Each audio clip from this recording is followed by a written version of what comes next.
Capturing the moments that make life great.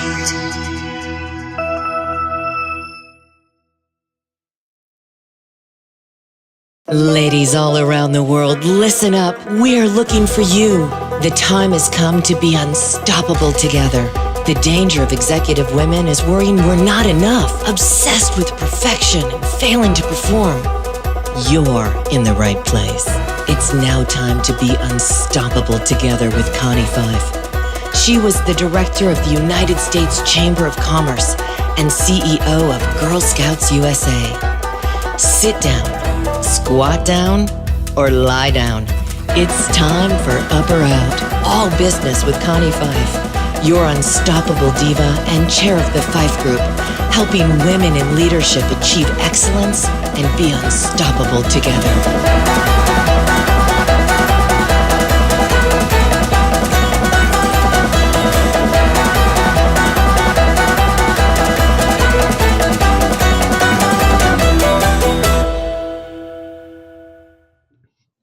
Hello, this is Connie, your unstoppable diva, and you're listening to Up or Out with Connie.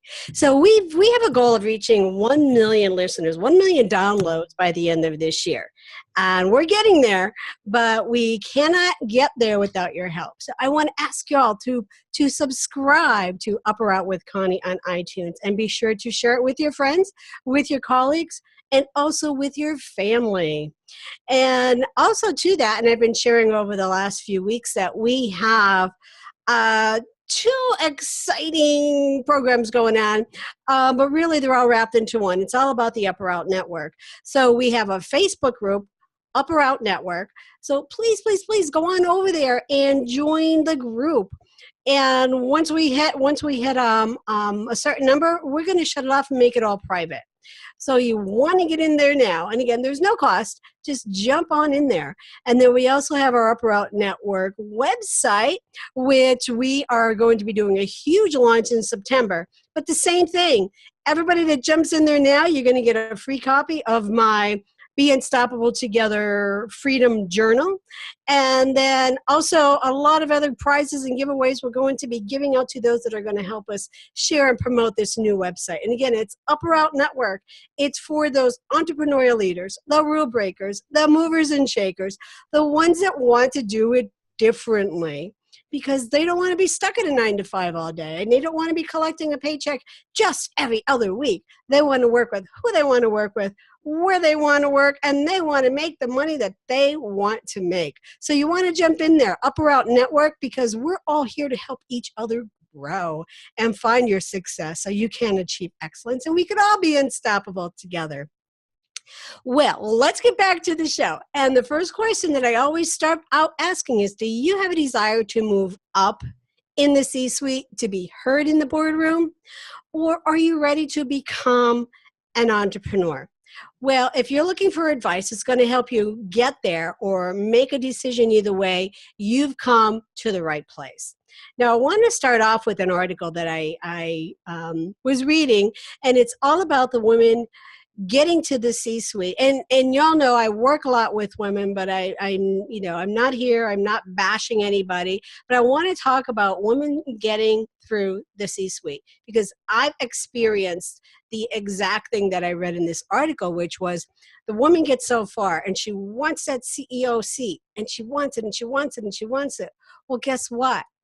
So many women are finding out that it just doesn't happen because other people around them are feeling intimidated. And I'm going to say other people include men and women, because I've had it from both, from men and women. When I was at one of the organizations, I was in the seat to be the COO, not even the CEO, but the COO. And the board chair came to me and said, "This is your position. We're lining you up for it." And I waited, and I waited, and I waited, and nothing was happening. I go into my office on a Monday morning. There's an email blast to everyone in the organization saying, "Congratulations, Todd, for being named the COO of the organization." I flew into the CEO's office and said, "What the heck? What happened? What's going on?"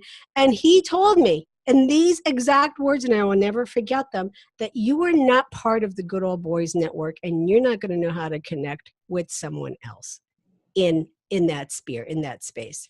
So I left that organization and made my way over to CEO of Girl Scouts. So you can do it. You can get there. It may take a little bit of extra work. And when you get there, and what is happening, these women, mostly Gen X women, are saying, I don't want this. I want out. And that's what the Upper Out Network is all about. I designed that around that to help you, both men and women, make that move up the corporate ladder, because it can happen. But when that frustration hits, when that wall hits, and trust me, 90% of the time, it does. Come on out, join the Upper Out Network, and we're going to help you get there.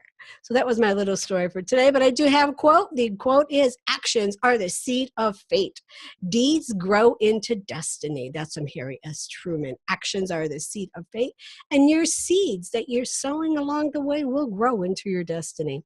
So hang in there right now. We got a really quick sponsor break, and we'll be right back with today's guest.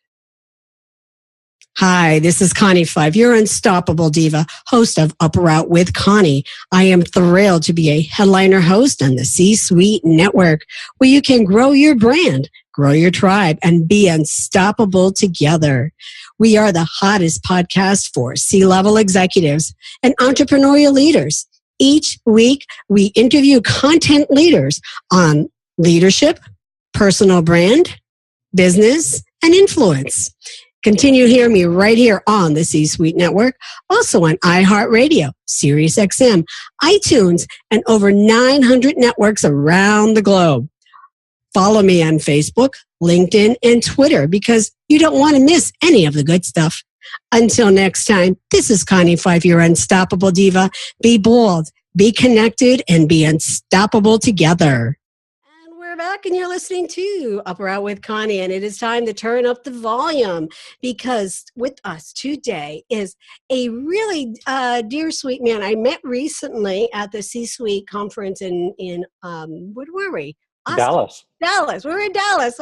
I'm so many places, I forget where I'm at half the time.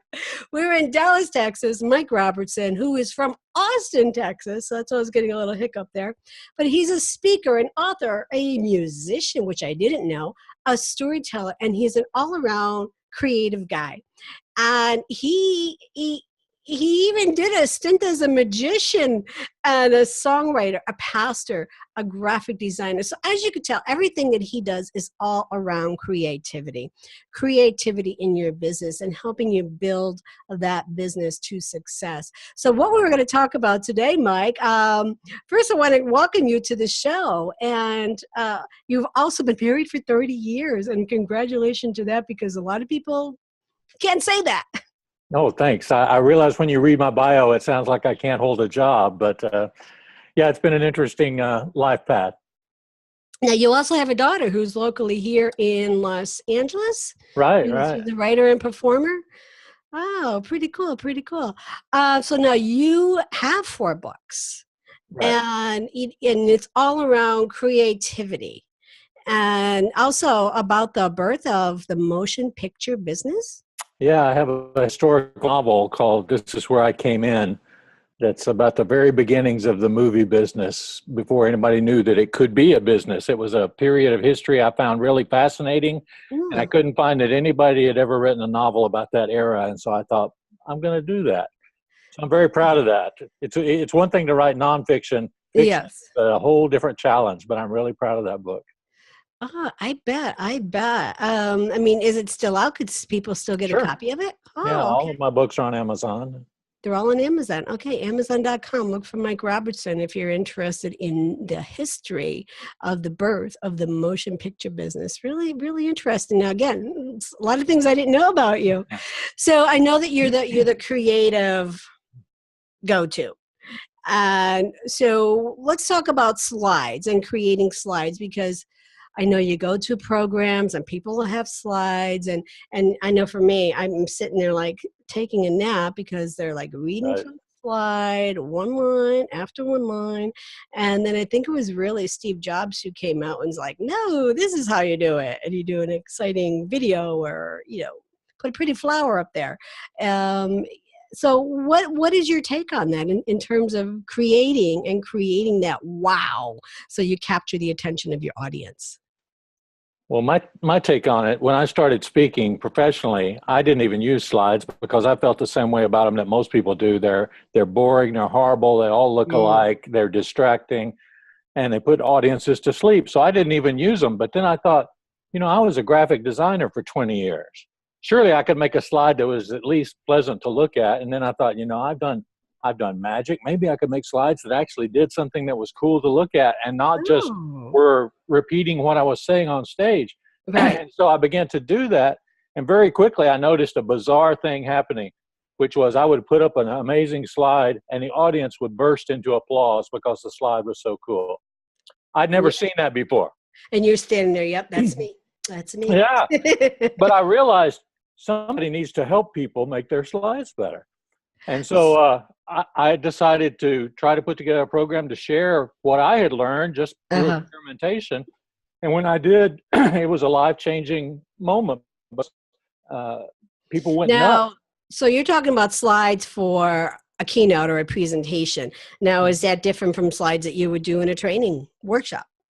Not necessarily. I mean, you have to work within the constraints you're given. Right. Sometimes people will see say, hey, I'm in the corporate world. We have to have our brand on a slide, or we have to have this disclaimer or something like that. But there's always ways to be more creative, even within the constraints that you're given.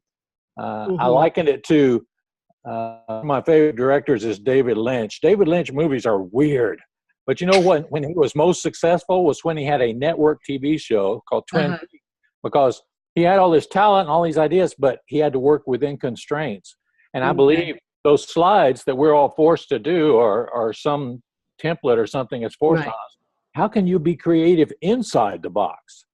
We're always told to get outside the box. Right. If you're a creative person and you're inside a box, it's really just 6 blank canvases around you inside that box for you to do something really cool on. Yeah, I mean, I have seen some really cool ones lately. You probably had your hands on them. And somebody had said, they took a blank canvas, and I mean, actually I've heard you say this, and turn it into something really artistic elements around it. It's because you want your audience to laugh or cry, and it's hitting all of those emotional points, so you capture them right off. Yeah, slides are not supposed to be cue cards. They're not supposed to be notes for speakers to refer to, find where they are in their speech. That's I have to admit, when I first started, I did do that.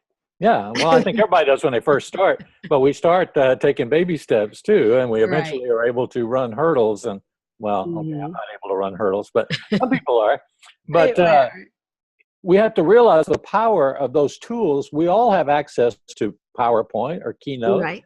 But it's like saying, this hammer is not really good for slicing up potatoes. No, but it's great for hammering in nails. It's what is that tool perfect for? Well, it's perfect for doing things that accompany your speech, not that repeat your words, but that enhance your words with an appropriate image or an appropriate effect that underscores what you're saying. It's really powerful if you're talking about change and you walk up to your screen and you touch the screen and something actually changes on it. When you touch it and the audience goes, ooh, I love that sound. The audience goes, ooh, and it happens a lot. How did he do that? How did he do that? Yeah. Yeah, that is cool. And so I went from using them as cue cards to not using them at all. And then I did go back to, it's very similar to what you're talking about. I probably need to look at it again, because I don't think I've made my audience laugh or cry or do that. Ooh. So I need to do that a little bit more, but I know that they're not to be there as cue cards. They're really just to be there as an effect, as a visual effect, or maybe a point that you're trying to make or come across with. Is that what you're looking at? Yeah. One of the slides that I show when I'm telling people how to do this, I call my get hired slide. We're told as speakers all the time, we need a good elevator pitch. I've never had a good elevator pitch. I've never been able to refine what I do to a sentence or two. But what I have instead, when people say, well, what exactly do you do? I say, can I just show you one slide? And everybody will say, okay, yeah, I can look at one slide. And so I show them this slide that goes through this amazing change and really tells the story, Right. picture alone. And as I talk with it, it just gives it twice the power. And 3 times last year, I showed a person who was on the fence about hiring me. Right. Not. I showed one person this slide. He sat down. I'm not going to bring anybody in. I showed him a slide, and when the slide was done, he said, "Okay, what do you charge?" Wow. And it got me a full feed job with that association, a huge association in Texas.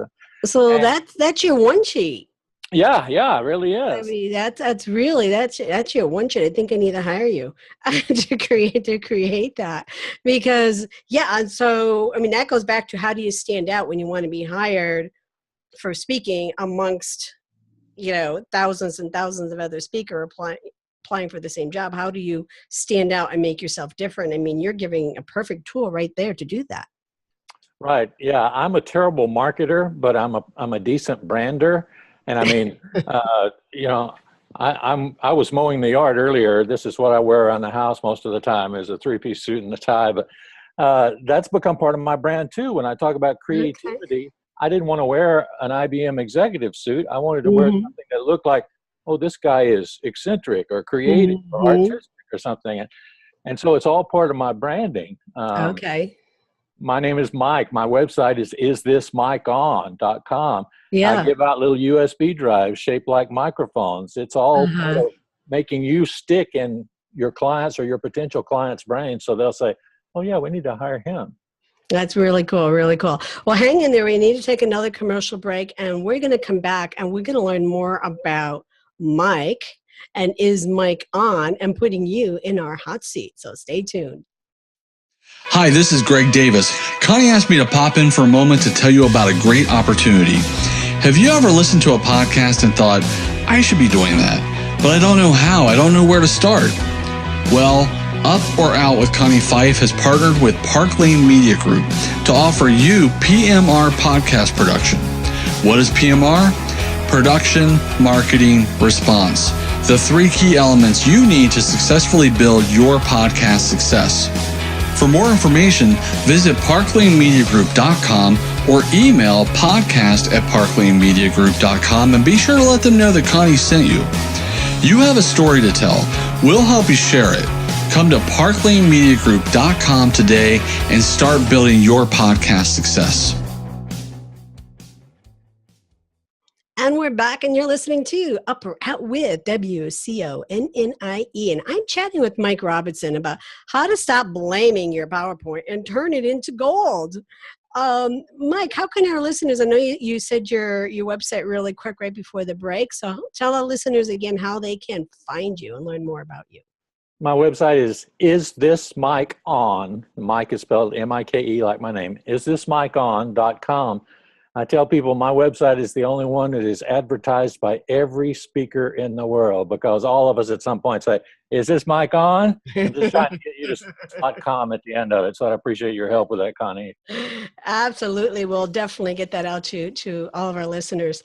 Now, so Mike, so we've learned a little bit about you and the business. Now we want to really learn about you, about the guy, and what really makes you tick. So are you ready? I'm ready. All right. So what's your favorite success quote? What keeps you going?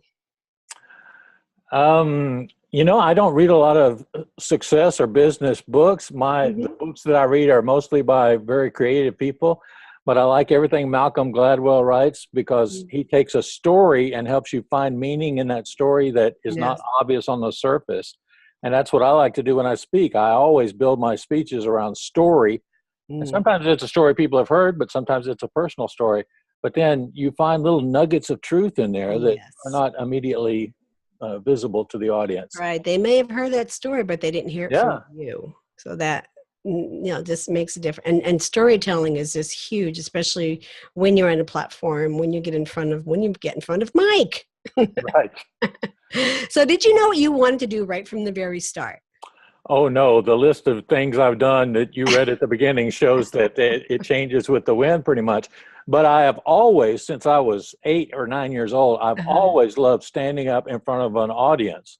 Okay. And so it started out as doing magic tricks for my Cub Scout troop. And then when I was a teenager, I started playing the guitar and singing. And I acted, I got on stage, anytime I could be in front of an audience in any capacity, it just fed something in me that nothing else seemed to satisfy.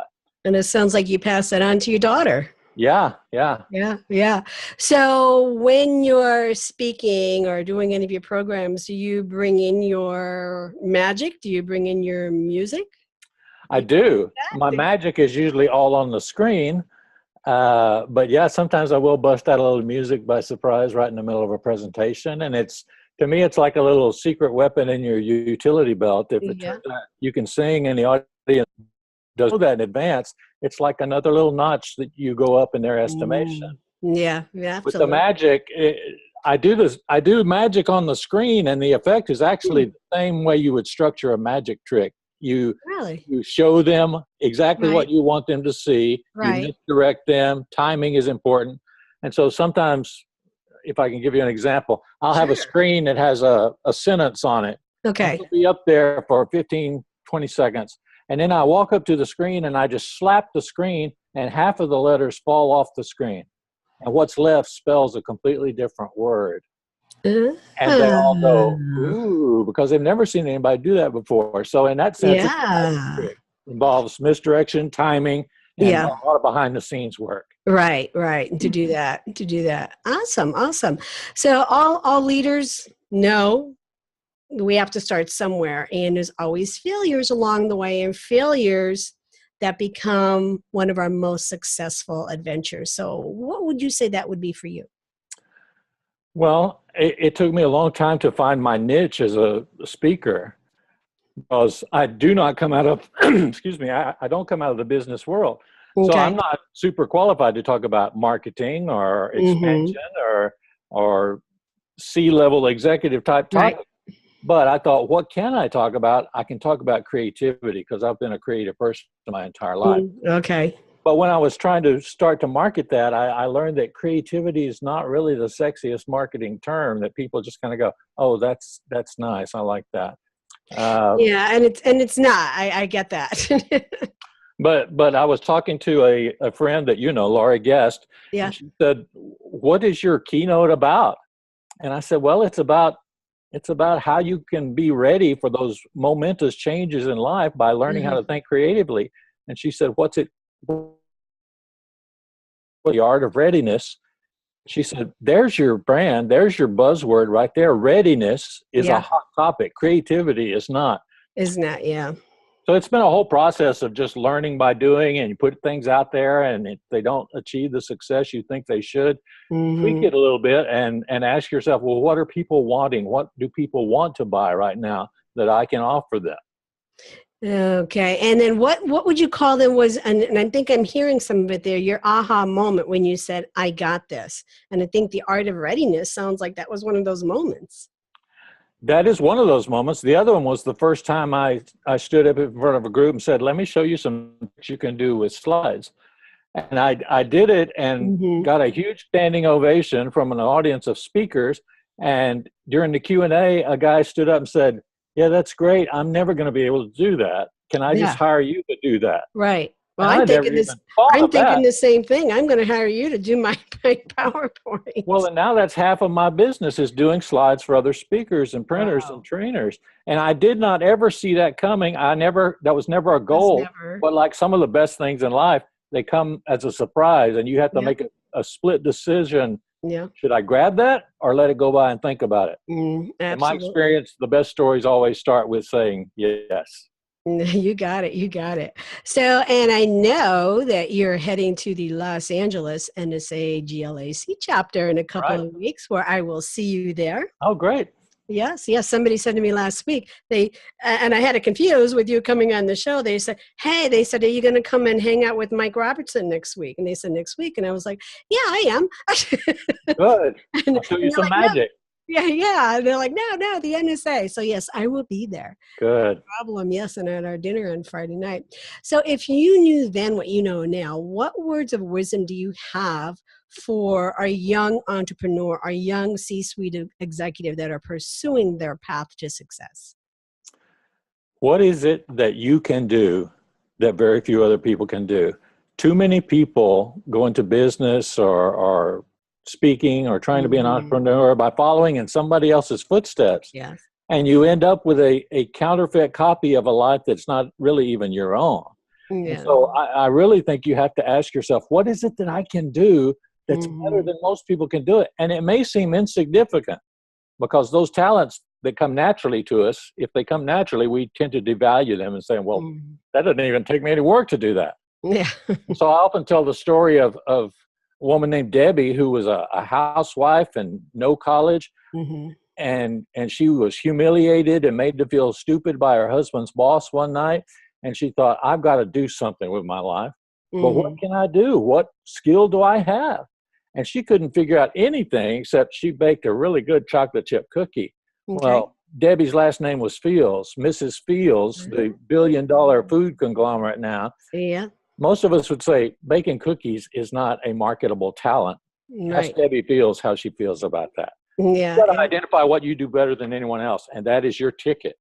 Exactly. Whatever that is. But yeah, making cookies. I mean, I have an aunt who's bakes cakes. Now she's not Mrs. Fields, but she does pretty Yeah, well with her. And baking is that's a tough commodity yeah. to market. It really is. So they've done really well with it. Well, Mike, do you have any last minute parting words? Parting words. I would always encourage people to never think that there's a point in life when it's okay to coast. Mm.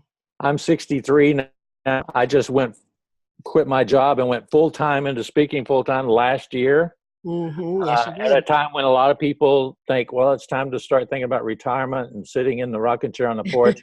I don't want to do that. One of my favorite stories is about a woman who was 92 years old and ran the New York City Marathon Yeah.